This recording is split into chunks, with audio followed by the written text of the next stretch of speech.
ሰባቱ መቶላይት ወዴት ተጋረዱ?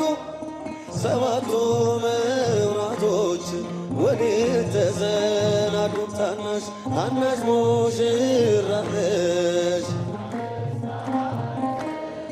ባንቺ ላይ ሲፈጸም እንግዳ ስራት አንዴ እየታጠቀ አንድም እየፈታ ገብርኤል ሲያበስርሽ በፍጹም ሰላምታ ይኩነኒ ብለሽ ስትቀበይው መለኮት እንዴት ነው የተዋሃደው? ይህን ባሰብኩ ቁጥር ልቤ ይመሰጣል። ከዚህ በላይ ፍቅርስ እንዴት ይገለጣል? ሰባቱ መቶላይት ወዴት ተጋረዱ? ሰባቱ መብራቶች ወዴት ተሰናዱ? ታናሽ የ15 ዓመት ባንቺ ላይ ሲፈጸም እንግዳ ስራት ሁሉን የሚወስን ባንቺ ተወሰነ። ከሦስቱ አካል አንዱ ቃል ሥጋ ሆነ። ስፋትና ጥበት ሰማይና ምድር ባንቺ ተገናኙ ገባሪና ግብር። ይህን ባሰብኩ ቁጥር ልቤ ይመሰጣል። ከዚህ በላይ ፍቅርስ እንዴት ይገለጣል? ሰባቱ መቶላይት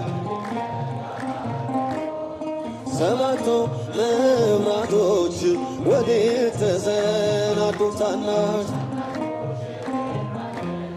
የ15 ዓመት ባንቺ ላይ ሲፈጸም እንግዳ ስራት እንዴት ቢመርጥሽ ነው እንዴት ቢያከብርሽ ትናንትና ዛሬ ያገናኘብሽ ምዕላትና ወሰን ግዝፈትና ርቀት ባንቺ ተዋህዶ ፈጣሪና ፍጥረት።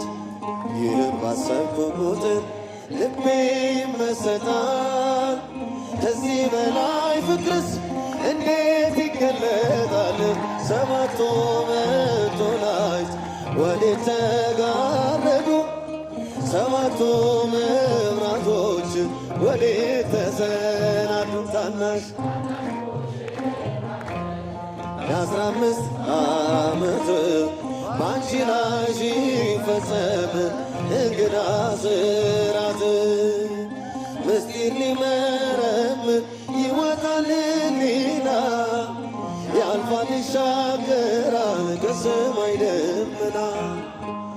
ነገር ግን አይችልም ምንም ቢገሰግስ ከመሰወሪያው ዘንድ ከልጅሽም ሊደርስ። ስለዚህ ሊያቅቶት ደክሞት ይመለሳል መልካ ውዳሴሽም ባድናቆት ያደርሳል። ሰባቱ መቶላይት ወዴት ተጋረዱ? ሰባቱ መብራቶች ወዴት ተሰናዱ? ታናሽ የ15 ዓመት ባንቺ ላይ ሲፈጸም እንግዳ